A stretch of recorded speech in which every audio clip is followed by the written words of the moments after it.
Welcome back, and today we are going to discuss below knee prosthesis cast modification. No matter how perfect your cast was taken, we always need further modification.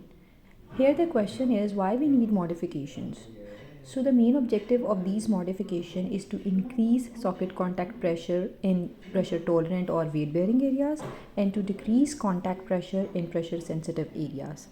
Coming towards the modification process, the positive cast is held in a vise, and before starting modification, remove all the excess of plaster and smoothen out the lumps and bumps. Darken or freshen all the indelible marks if necessary.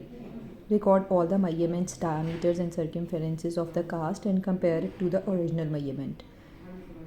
Starting with the mediolateral at femoral condyles, modify it to match it to your initial or original mediolateral measurements.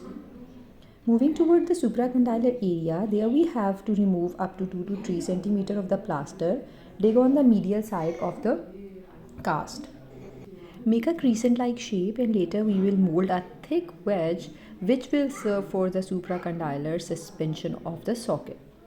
Don't destroy the original shape of femoral condyle. You don't need to touch the condyles and maintain their original shape. On the lateral side of the supracondylar area, we can remove up to few millimeters of the plaster, and we can also dig a crescent-like shape there. This is the counter pressure to aid in the supracondylar suspension which was given by the medial side. Interior surface of the cast, most important landmark here is patella tendon, and we will give it a depth of up to 5 to 10 millimeter, and its width can be up to 2.5 centimeter, considering that we are going to make a soft socket inliner.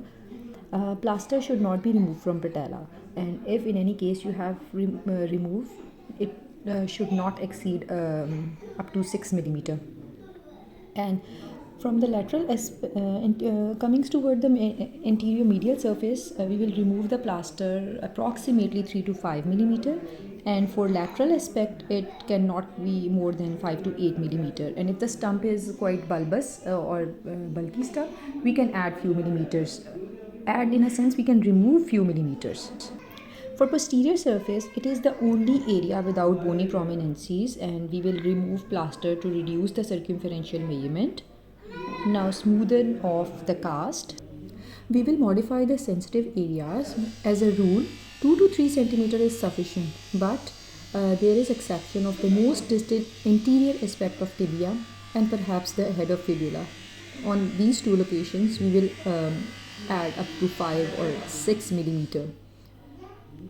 And if the fibula is longer than the tibia and protrudes beyond the main body of the stump, add 6 mm of plaster over the area which protrudes. Normally, fibula is 2 cm shorter than tibia.